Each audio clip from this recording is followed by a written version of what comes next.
এক অভিনন্দন। আশিসদা, আইএলএফ এর সমস্ত সদস্য, এখানে উপস্থিত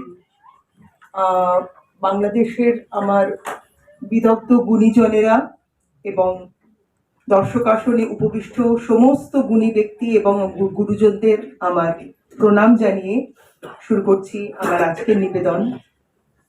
কবি দেবব্রত সিংহের লোকসাধারণের কবিতা দুঃখ হরণ। স্টেশনের খালপারে বড় রাস্তার ফুটপাতে ওদের সংসার।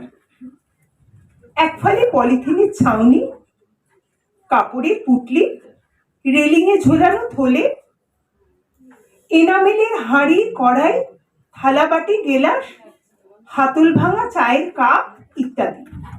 এর বেশি আর কিছুই নেই ওদের ফুটপাতের সংসারে। এর বেশি আর নেই কিছুই।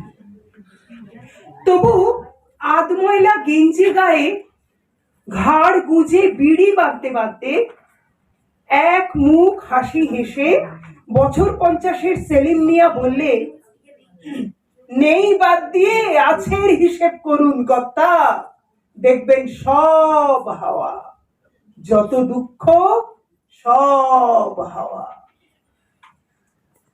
গলির মোড়ে ভাতের হোটেলে বাসন ধুয়ে সবে ফিরলে সালমা বিবি। তাকে দেখে পুরোনো দিনের গপ্প জুড়ে দিলে সেলিম। তখন স্টেশনে রিস্কা টানি। এক বাদল দিনে হঠাৎ দেখা ওর সঙ্গে। তখন 5 বাড়িতে কাজের মাসির কাজ করত।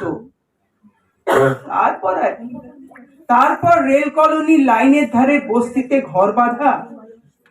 বছর ঘুরতেই ফুটফুটে ছেলে। সে ছেলে একটু বড় হতেই কাশেম শেখের গ্যারেজে চলে গেল মিস্ত্রি হওয়ার জন্য।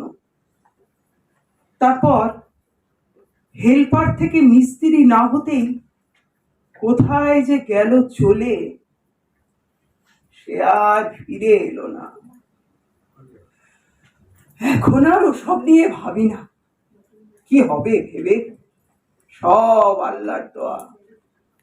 তার দোয়াতে ছেলে আমাদের কোথাও না কোথাও আছে, ভালোই আছে। অবাক হয়ে শুধলেন, ছেলে যে নেই এই কথাটাও মনে হয় না একবারও।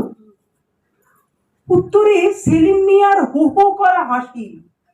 নেই বাদ দিয়ে আছের হিসেব করুন কর্তা, দেখবেন সব হাওয়া, যত দুঃখ সব হাওয়া।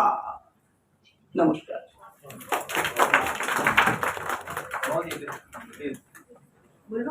সেলফ ইন্ট্রোডাকশনটা করে দিও।